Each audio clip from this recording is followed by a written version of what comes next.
individual group, and children may be involved, right? So once you divorce, what happens? It creates a lot of instability in your immediate family, in her family, and in the society as a whole. In this country, more than 3 marriages out of 4 ends in divorce. Right? So it is because people are not being reasonable. They're using their hot temper, and they are then just like. Can we come to the side? Let's go to the side. Sorry.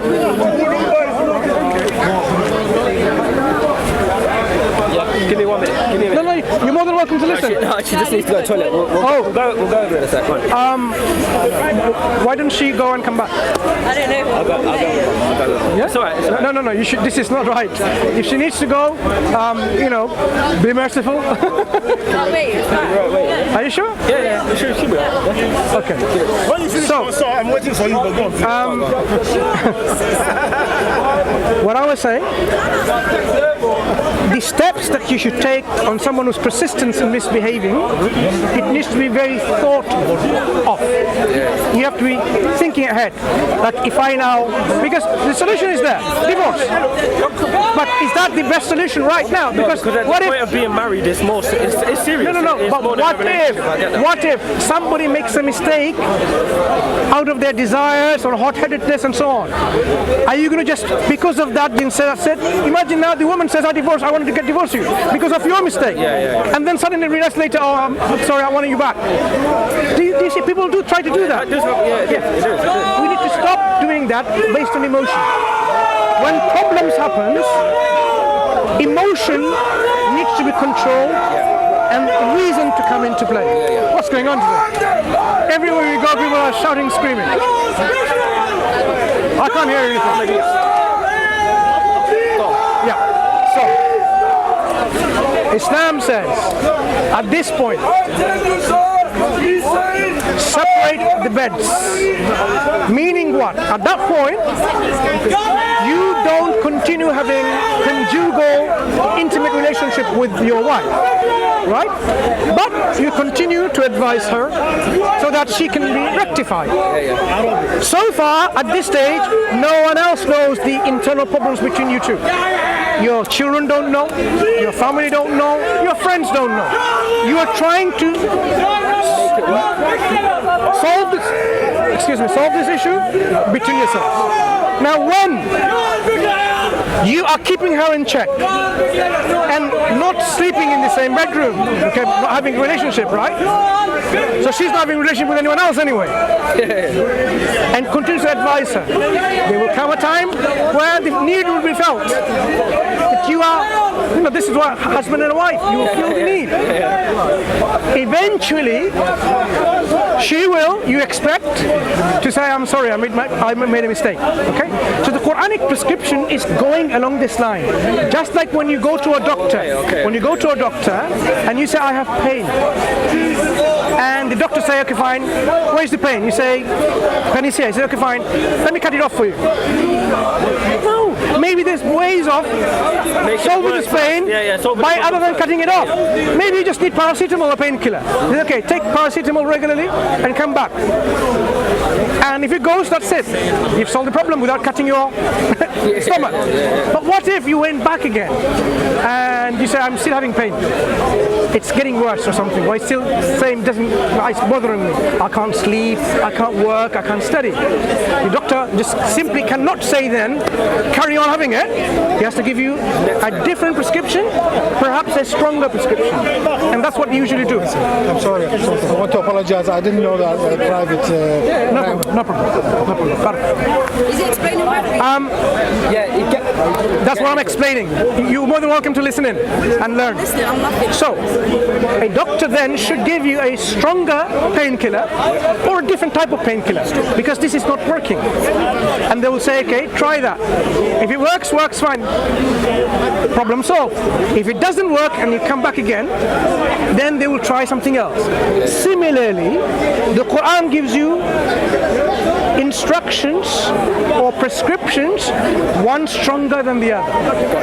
Yeah? Because the strongest of the solution is divorce.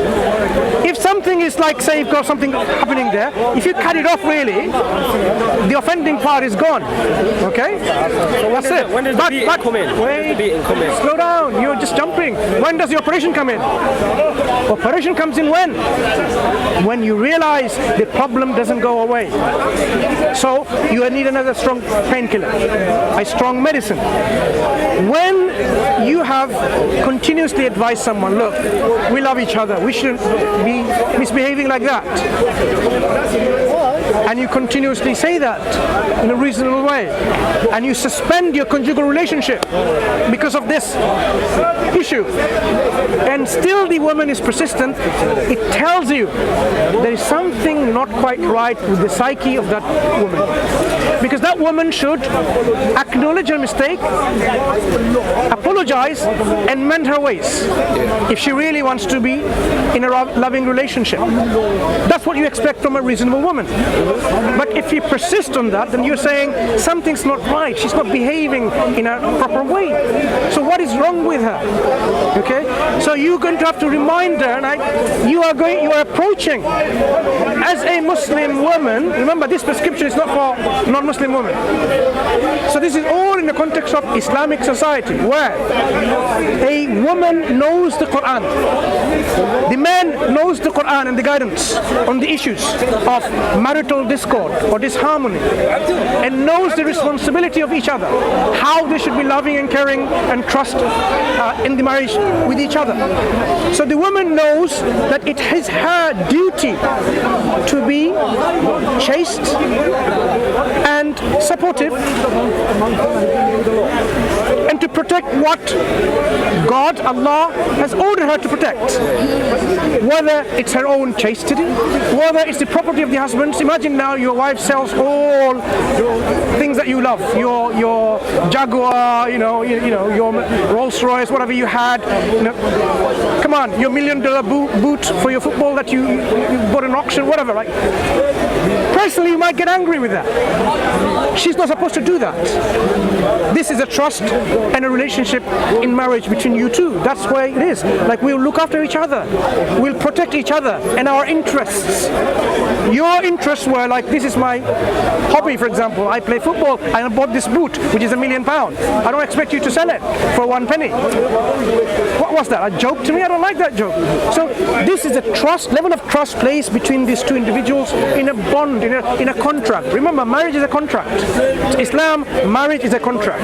So Islam doesn't want to dissolve the contract like that. It wants to maintain this contract in a very nice, amicable, harmonious, peaceful way, so that you both develop, flourish, and of course you support each other. Yeah? This is how it is. We believe marriage is like half of our deen, completes the other half of our deen, because how we get the support from our spouse. So if you find she's still misbehaving, then she should know the next prescriptions are going to be stronger and harsher. No, relax, I'm coming. I'm not going to just simply avoid that. The whole idea is bringing you to this issue. Then reminding her that, okay, look, if you've overstepped that, the next one will be a signal to almost towards coming to the end of divorce. We don't really want that, do we? So you're going to say, look, fine, the Quran says, فَضْرِبُهُنْ وَضْرِبُهُنْ, and beat them. Now, you might think, oh, what, beat? How does Islam allow beating? But what is the nature of this striking and beating or hitting? What is the nature? Is it that you punch someone, make them black and blue, and destroy her face and make into a different map in her face, something, or anywhere? No. The Prophet ﷺ explained, so did the companions of the Prophet. So you can't hit her on the face, or in the private parts, or even leave marks. Not leaving marks. marks. What kind of hitting is that? What kind of hitting is that? Not leaving any marks. So the companions, what they did and what they showed is by using like a handkerchief or a miswak, a toothpick that we brush. It's like a forerunner of the toothbrush. If I did that to you, of course your hands are going to fall off. And you have to say, look, I've so much bruise.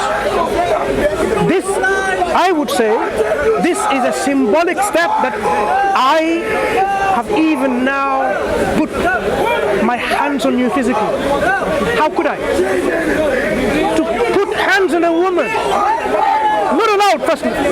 And then now I'm putting that on you, saying, look, something that is not even allowed, but I'm just pointing towards you that you have been overstepping the boundaries.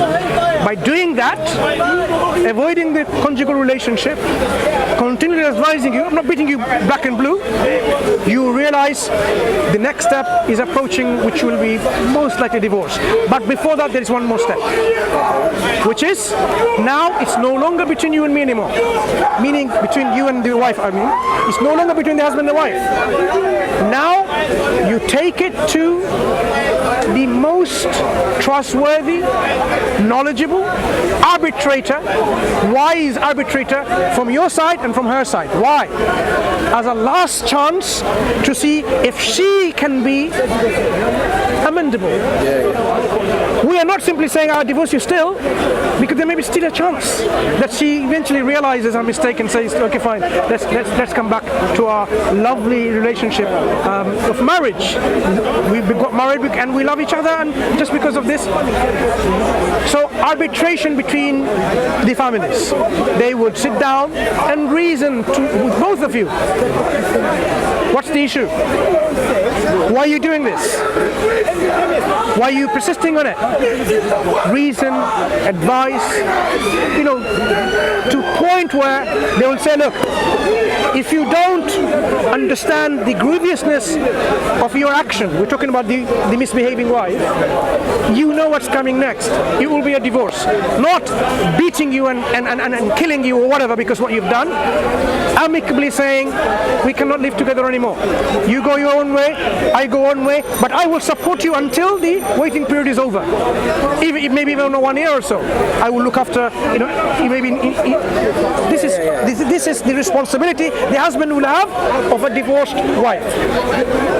But we don't want to go that step. If arbitration helps, and Allah says, as-sulhu khair. Reconciliation is better. Yeah? If they want to reconcile, Allah will help you to reconcile. So hopefully, between you two individuals, when it went to the arbitrator, maybe your grandfather, maybe her uncle, whatever, very wise and experienced individual, very knowledgeable, and they say, look, this is the issue, and maybe both of you realize that this is how we can solve it. End of the story. But if it doesn't, then you say, fine, we're going to have to mutually depart from each other. So you take necessary steps. Yes, that is the natural steps of prescriptions to someone who misbehaves in a marriage in Islam. Is the same steps granted for women? No. That's what I was going to ask. No. Why? Then where's the equality? No one believes in equality. I do. I'll tell you that you don't in a second. And I'm someone that doesn't believe in... I will show you I'm not a Christian or Muslim. No. I will show you too. This is something that is a point that makes me disagree with the... So I will show you... we can explain that, no problem. We'll come to that point about equality. Okay? There's a different levels or spheres where equality should be applied, but there is no such thing as absolute equality anywhere. No, but in a relationship, I believe... In a relationship, look, we are talking about steps of taking something. Man, by their physical nature, can show to the woman that, okay, now I'm coming to the next step. Woman would be sometimes afraid to do that. Well, she's not. Listen. My sister, we are talking about now. She'd batter her. Listen. Because she's not that. You are talking about exceptions. Islam is not for only certain individuals. Islam for all people at all times. So it has to give you solutions that is applicable for all. not one or two individuals. If that was the case, then you'd expect all women to go in the front line in the battle, in the warfield. They're not there. Why aren't they there? I don't believe in this. But I get your point. They're not there for a reason. Yeah, because men are generally speaking. So men, the way the man do their physical, prowess that God given, and the woman what they have, is different. So women may have got beaten up by the husband if she were to do that. So instead of giving that this is a step, simply she was saying fine, she can go and seek divorce. Okay? Because she would realize that step is not going to work. Of course, she can advise, but none of these physical action would work to a man. Naturally, man is physical. Some men are very weak compared to some women. Not everyone's the same. Not everyone's the same. So would that apply for a woman then? What if the woman was the I'm just telling you. dominant one? No, I'm just telling you. You're not giving. Be allowed to I'm just telling you an lay her exception. hands on I'm telling you an exception. Islam doesn't give you rules for an exception. It gives you the rules, and the exceptions fall within this. Okay? So here, the end result will be for this woman, because divorce. If a man were to do that, misbehave, she would realize it's not going to work. So you can seek divorce. So there is a solution. A woman at that point, if a man was to do that, she can go bang. I'm divorcing. That's it. Out of it. That could be necessary. No. If you take those steps, in the logical steps, a stronger woman may then, with the arbitration, find that the husband who is weak is being amicable and say, I'm sorry, I'm not going to do that. I'm not going to invite someone in my bed. Do you see that? So God provides exceptions as well as the rule. But here the rules are explained. You are talking about exceptions. We can talk about exceptions. There's exceptions to everything. So when we talk about in Islam how when in a marital discord man and woman are misbehaving, you can see prescriptions. They are going on a level of severity and harshness for a reason, so that you can rectify yourself. Think about it. If the punishment of killing someone is 10 pounds and death by hanging, which one would work eventually? Ultimately, and stop doing that crime. The more likely would be death by hanging. Because it's a very stronger punishment. Yeah, okay. And the lesser punishment, which is I get the hitting thing to an extent, but it can't work one way. That can't work one way, because then it's not fair. If a woman was to hit a guy as well, and that was allowed in Islam, and this is another thing. How can you determine? How can you determine who is the? Let's talk about. As I said, your sister and some women, they don't represent the majority. Yeah. If this was given like this, the woman in the majority will get beaten up by their husbands, bad husbands. So Islam doesn't give you prescriptions where women will be generalizing.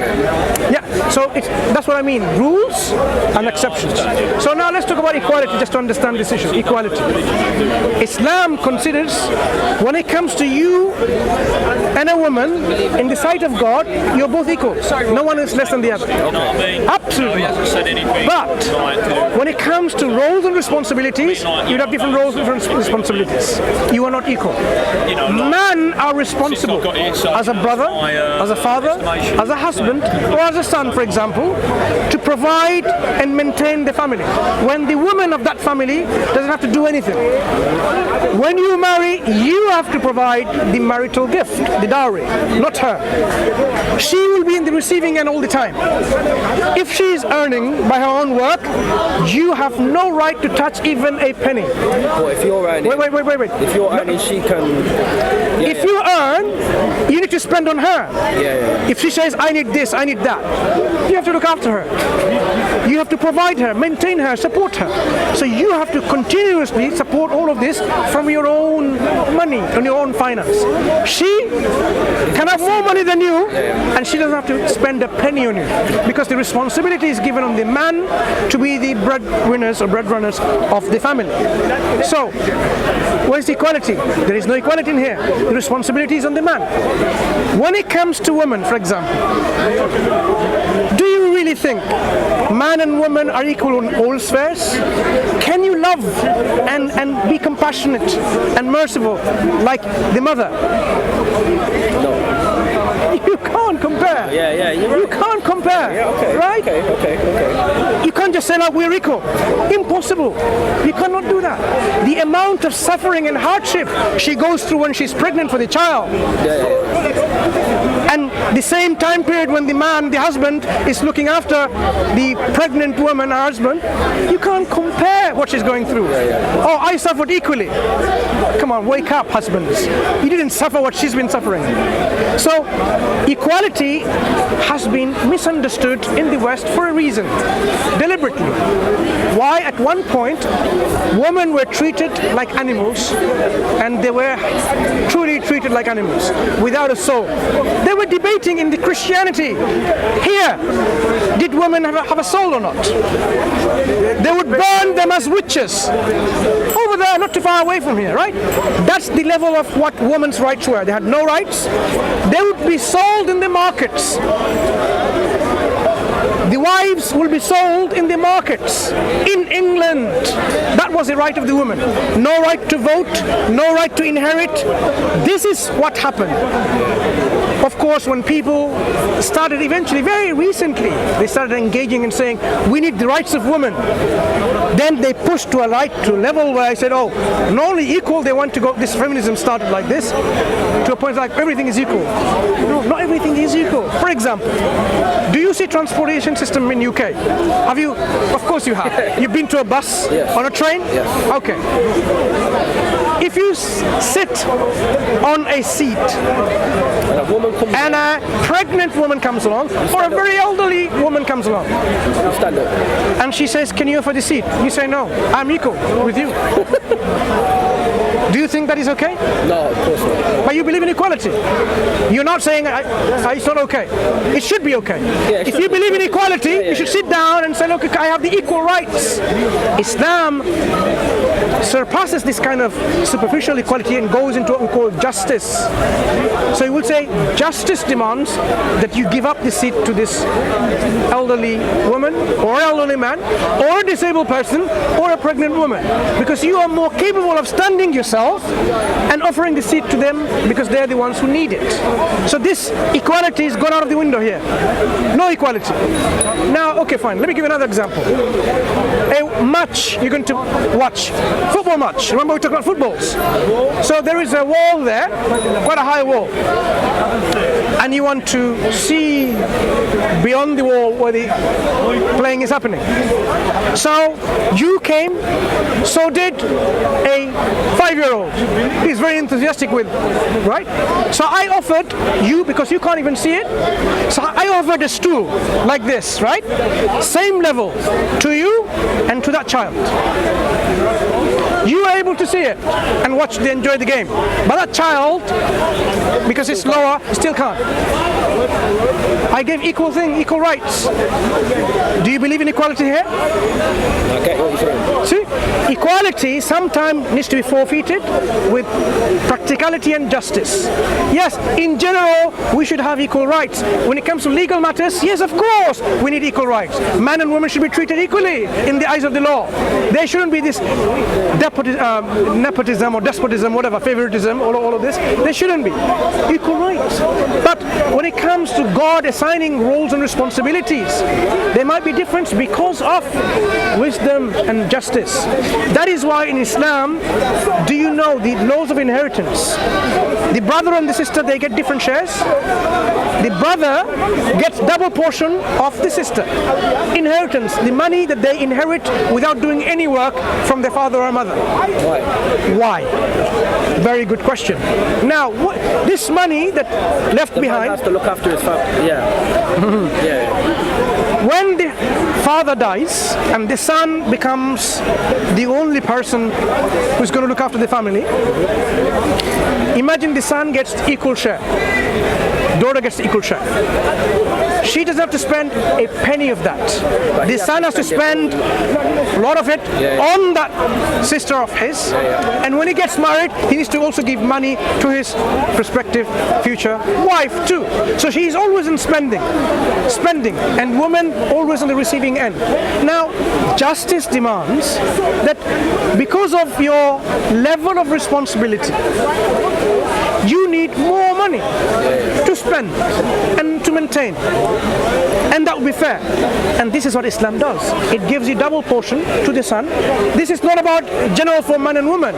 Islam doesn't say man has double portion than woman. Absolutely wrong.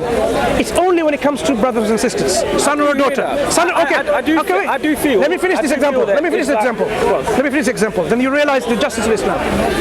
It's only between brothers and sisters. The portions are different because they need to provide and maintain and spend more. So it's only fair that he gets more. But is it same for uncle, the brother, the cousin, whatever? No. Sometimes you'll find when it comes to man and woman, the woman inherits either equal or even more, or she inherits and the man counterpart doesn't inherit. Why is that?